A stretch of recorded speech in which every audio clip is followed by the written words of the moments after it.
Hello，大家好，又係我 Photo and Danny 生啦。咁咧，我最近咧見到我一啲影相嘅朋友喺網上面咧回顧分享翻去2025年所拍攝嘅一啲精彩嘅照片。突然間靈機一觸，其實咧我都可以喺呢個 YouTube 頻道裏邊咧分享下我今年咧我覺得一啲滿意嘅作品，順便去解釋一下、回顧一下係點樣拍嘅。咁以下落嚟幾分鐘咧，我就會咧精選我今年裏邊咧拍攝過一啲我覺得滿意嘅照片啦，同大家分享一下嘅。你準備好未呢？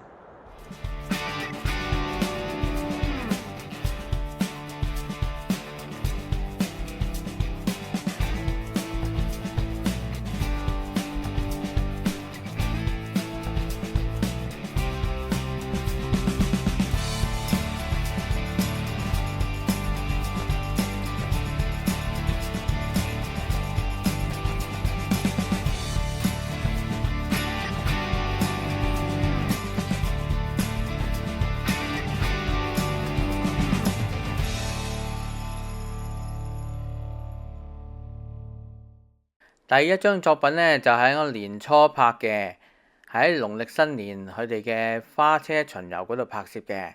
呢張相咧係正面影漁山公所嘅一啲遊行人士，所注意嘅地方咧就係用一個唔好太慢嘅快門去影就可以噶啦。呢一次咧係我第一次咧有機會咧去冰球場咧影 ice hockey 嘅，所以要注意嘅地方咧就係因為個場地咧係全個都係白色嘅，所以你影嘅時候咧要加1級曝光至2級曝光，而且咧個動作速度係好快嘅，你可能咧要用上可能2000或者係更快嘅快門去影相嘅。呢張相咧喺2月中咧喺溫哥華博物館嘅一個演奏廳度拍攝嘅，現場環境咧佢係唔準用任何嘅閃光燈。所以咧好多時咧我哋都要用手動快門去影相嘅，所以呢度咧真係要練習一下嘅。呢張相咧係拍攝咧我朋友阿 Thomas 咧喺錄音時候嘅一個彩排。要注意嘅地方就係佢錄音時候咧就唔可以咧相機發出太大嘅聲響，所以咧要用電子快門去拍攝。另外一樣嘢咧就係我喺後面咧其實咧就落咗個 backlight 嘅。你會見到咧 backlight 嘅情況下，可以咧更加產生到更加好嘅輪廓嘅。呢張照片咧就喺廣州文化周1連2日嘅表演嗰度拍攝。我咧其實去咗2日嘅，第一日咧主要睇佢彩排同埋攞一啲構思咧去點樣影，第2日咧先係真正嘅拍攝。所以咧喺部署嗰度咧，我哋首先觀察，然後去攞一啲我覺得理想嘅角度去影相嘅。呢一張相咧係我去 Harrison Mills 去影海鷹時候拍攝嘅對岸嘅一啲照片。老實講啦，唔同時間嘅光線咧，對於景物嘅陰影咧係會產生唔同嘅變化嘅。所以嚟講咧，如果你係有時間，不妨咧係可以攞幾個時間去影呢一張相㗎。呢張相咧係我每日跑步喺秋天嘅時候拍攝嘅。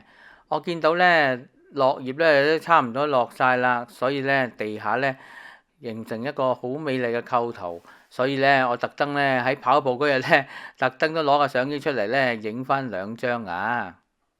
呢張相咧就係我去第一次去中華文化中心嘅時候影大戲嘅一啲嘅照片。我咧特登咧將個主體咧就擺喺黃金構圖嘅位置，因為我覺得擺正中咧都有啲悶啊，所以呢啲嘅構圖咧大家都可以試下㗎。呢張相咧其實咧係我屋企附近影嘅，我係用咗一支600mm 嘅鏡頭去影個對面嘅飛機場，然後再加一個山嘅遠景。喺一個黃昏嘅時間咧，我想用唔同嘅層次咧去表達呢個比較工整嘅構圖。呢張相咧我就揾咗我好朋友 Venice 同埋佢個3個孫仔孫女咧影嘅合照啦。咁影呢啲 family photo 咧最緊要咧就係咧可以攞到咧嗰啲小朋友嘅 attention。咁咧喺呢度咧我就擺咗個公仔咧係喺個相機上面咧去引佢哋注意力嘅。呢個呢係我第一次影 skateboard 嘅一啲嘅照片啊！我用咗呢0.008秒去鎖實個快門。其實我覺得呢，影 skateboard 啲咁快嘅活動呢，其實可能呢3000至0.008秒呢都 OK 嘅。大家下次影呢咁嘅活動嘅時候，都記得要注意呢樣嘢喎。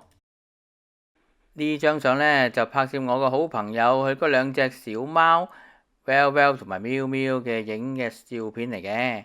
我都係第一次見佢嘅咋，所以呢，我喺影相之前呢，都要同佢呢 warm up 呢15分鐘左右，同佢玩下咁啦。呢一張相呢，就係我同呢我好朋友阿 Janet 同埋佢嘅老公阿 Kenny 呢，喺跑馬拉松嗰陣時候影嘅。其實呢，我叫佢再跑多一次，俾我影佢嘅靚 pose 㗎。如果你有機會同你啲朋友影嘅時候，你都可以用同樣嘅招數㗎。呢張相呢，就喺 Applewood 嘅 Grand Fondo 嗰度影嘅，因為我喺終點位置，好多時候呢啲選手呢都會等埋啲朋友一齊呢影張勝利合照嘅，所以呢，你除咗影衝終點嘅人之外，呢啲咁嘅場合呢，你都係可以影到呢啲靚相嘅喎。一年一度嘅 Canada Day 呢，如果你落 BC Place 嘅地方呢，就一定會見到呢啲勁歌熱舞噶啦。影呢啲相最重要呢，就係自己嘅企位一定要較近，同埋呢，如果你未影過嘅話呢，我都提議你都帶翻個耳塞好，因為都幾嘈下噶。呢個呢，係我溫哥華水族館所影嘅兩隻青蛙嘅照片。其實呢，我係等咗成2-3分鐘呢，等到啱位呢，我先要影相嘅。所以我覺得影靚相呢，好多時都係真係有啲耐性同埋幸運噶。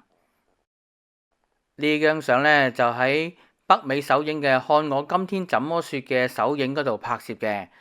最緊要留意嘅地方就因為呢，前排嘅人呢都係一啲重點人物啊，所以呢，你影相嘅時候對焦呢應該係對前排嘅人，而且景深呢唔可以太淺嘅影呢啲相，寧可呢後製嘅時候做一啲 noise reduction 嘅處理。所以呢，一般嚟講，我哋用廣角鏡影啦，可能個景深嘅設定，你光圈呢都可能要用上11或以上嘅光圈嘅。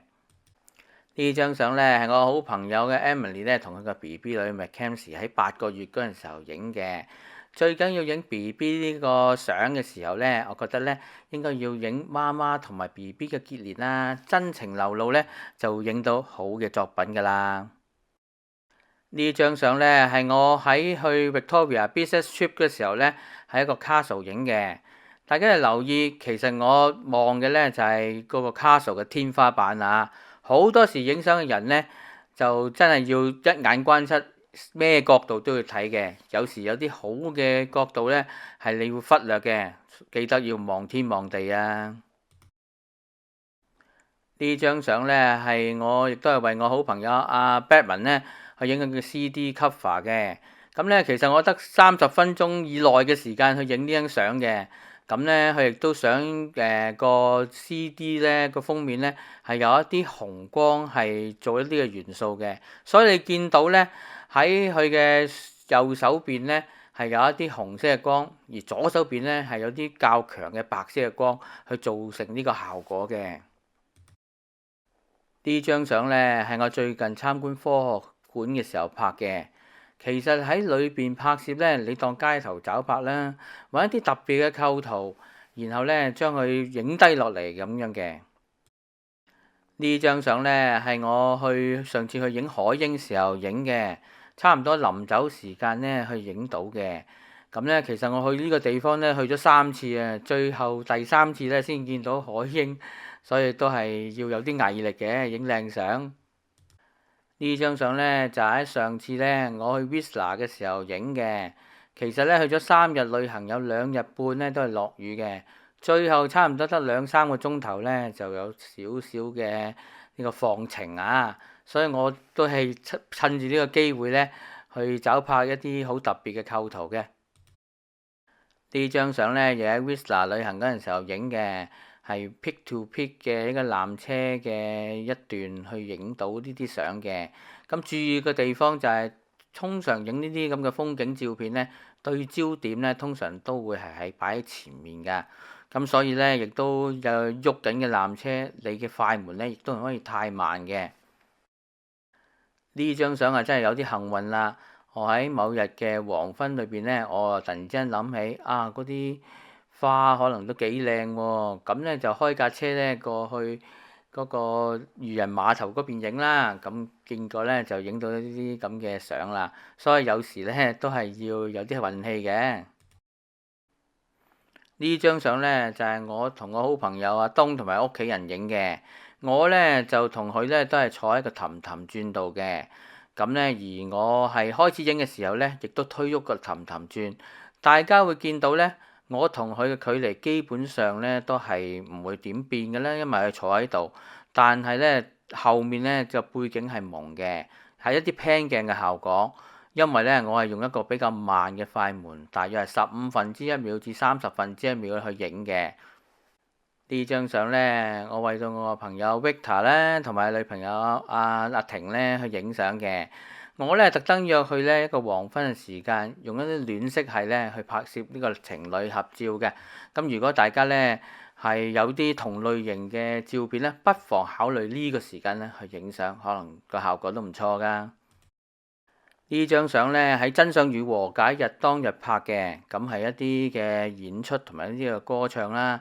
咁呢，我呢個影相嘅對焦點就落喺中間嗰個主禮人嗰度嘅，咁前面嘅人呢，就比較朦少少，咁做一個前景引入嘅一啲嘅效果。相信好多影人像嘅人呢，都可以用呢個效果去突出主體嘅。呢張相呢，就喺 CCSS 嘅 Childcare 嘅 Centre Opening Day 嗰日影嘅。呢一班係一班嘅職員。咁呢，我嘅角度呢，就喺高炒影落去嘅，用一個波波嘅背景啦。咁注意呢，大家呢，你都要俾指示佢，大家呢係要望實向上望住個鏡頭嘅。呢張相呢，就真係難忘啦，係喺最近 Royal Victoria Marathon 影嘅。嗰日落足6個鐘頭雨啊，咁所以呢，影呢啲類型嘅相嘅時候，好多時呢，你嘅防水措施呢都係做足嘅。雖然凍就凍啲，不過都影到靚相啊！呢一張相亦都係我最近喺 Richmond Centre 外邊嘅巨型聖誕樹影嘅。影啲類型相呢，最緊要你影到個客戶啦、Richmond Centre 啦，同埋個巨型聖誕樹嘅。大家有冇留意左上面呢有個光控啊？其實呢，呢個係我特登呢俾一啲街燈嘅光呢引入去呢棵聖誕樹嗰度影嘅。好啦，頭先呢我已經分享咗我一啲2025年我覺得較精彩嘅作品啦。咁同埋我回顧翻究竟我係點樣影呢張相嘅。我盼望頭先嘅資訊呢都幫到你呢，去喺你嘅攝影創作裏邊呢，你可以參考我嘅做法。當然，我每一日咧講真嗰句咧，我都係睇唔同其他攝影師嘅照片，而我去點樣去構思我自己嘅攝影創作裏邊點樣可以影好啲嘅嚇。我幾時覺得咧影相呢樣嘢咧都係不斷嘅學習嘅，我覺得嚇。咁今日係2025年嘅最後一日，我盼望咧大家喺2026年裏邊咧影多啲靚相啊！好啦，咁今日嘅頻道咧，今年嘅頻道咧嘅片段咧就到呢度。我希望咧，大家如果喜歡我呢個攝影頻道嘅，咁咧麻煩大家可以 comment、like 同埋 share 啊！最緊要咧係分享多俾一啲好中意影相嘅朋友嘅嚇。咁我哋2026年再見㗎啦，拜拜！